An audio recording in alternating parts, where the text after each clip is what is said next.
Hello everybody, my name is Patrick from ARK Electronics in Salt Lake City, Utah, and today I will show you how to integrate the Mobilicom SkyHopper PRO radio with our Jetson on this drone. So yeah, please follow along, and then if you have any questions, let us know. Let us begin. So please navigate to our Gitbooks page where you can find this guide. So this is the Mobilicom SkyHopper PRO radio that I'm going to integrate. It's a pretty easy setup, pretty straightforward. You have to have two units, one air unit and then one ground unit. They call it remote and control unit. Regarding the air unit, you have to have external power source, so that's why I recommend or to have as payload power module for it. It's a perfect match. And then it's pretty easy. You have to have a PPT link configuration. For that you just plug the radios into your PC to set it up quickly, if they're not already set up or if you want to change anything. You have to do it for both, so for the control and also for the remote unit. And what you have to do is pretty much connect it to your PC, and then put this wire connection to your subnet. And then after that you can actually go ahead and then set up the configuration that you would like to have. It's pretty straightforward, I would say, and it should be already pre-configured, but if not, then just go ahead and do it. It's important that the two radios should be in the same subnet with different addresses, of course, so they can communicate with each other. And then you can have you can see this guide here, so different configurations. Yeah, so once you put it to your subnet, you can just go to the IP address of the radio and then select whatever you would like to.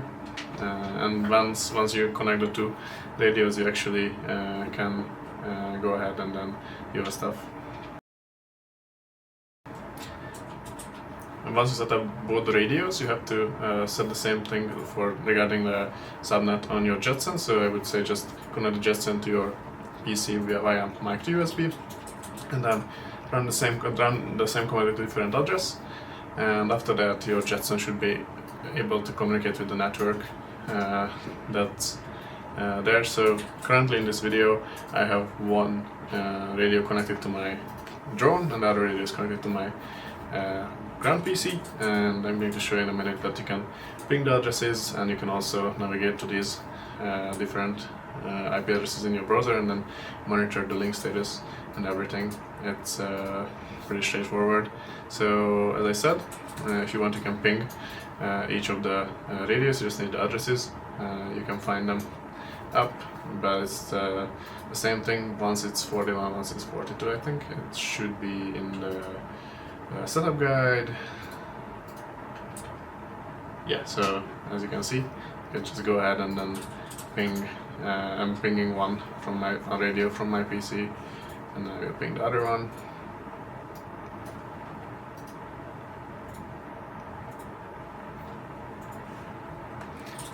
Yeah, it's talking. Then do the same thing, just change the last digit.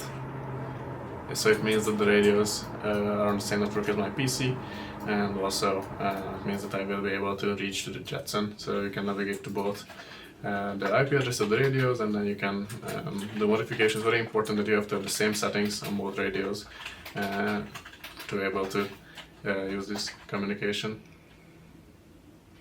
And then yeah, as I said, you can just navigate to the other address, see the same thing, and then also this is the point when you can remove the USB. Make sure that you restart the Jetson, and then you can do the SSH, and you can also go to the browser and then have a look on our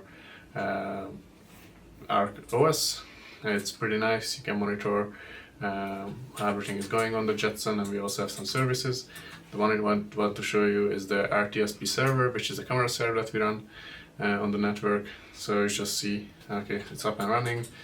This is the address, so this is the address that we'll plug into the QGC. Of course, we are going to change it to the address of the radio.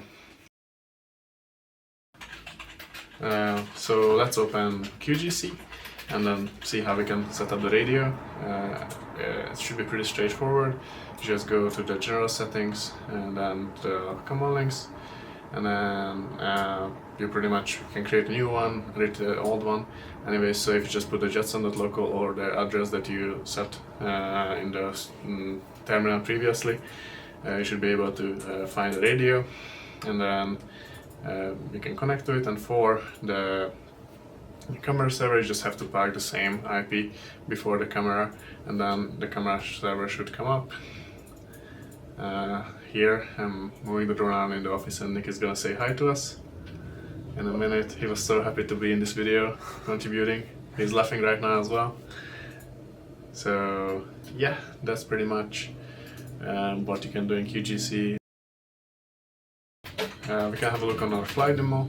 We're out in the park flying. Everything went well. You can see the video stream, and the drone was flying okay. Yeah, Asher was recording a video, and also me and Alex were also in the park for some test purposes. So yeah, the radio is up and running. It's pretty easy to set up. Based on your application, you might need to adjust some things. You know, if you don't need a video, maybe you want to have like a higher distance, so you try to minimize the traffic on the network. Maybe you need a video and you don't need to fly that far away. You need to have high quality video, so everything you can set up on the GUI that Mobilicom provides. Thank you so much for following along in this video. I hope that you were able to learn how to integrate this radio with our Jetson.